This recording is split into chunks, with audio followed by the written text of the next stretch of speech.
Starting with the name of Allah, who is the most Rahman and most Rahim. Assalamu alaikum. I am Ayaz Ali. I am a student of Paragon Academy.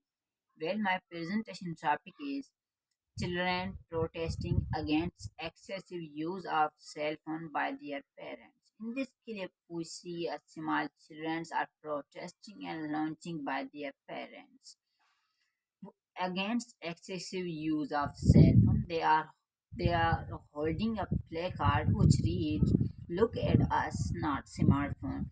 Play with us, not smartphone." They are chatting slogans. They want to live with you.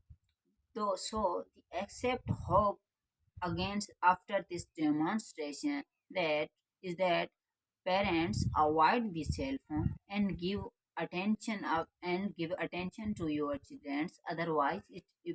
Impact Otherwise it effect bad impact on the behavior of the children, and it spoil and it disturb the life of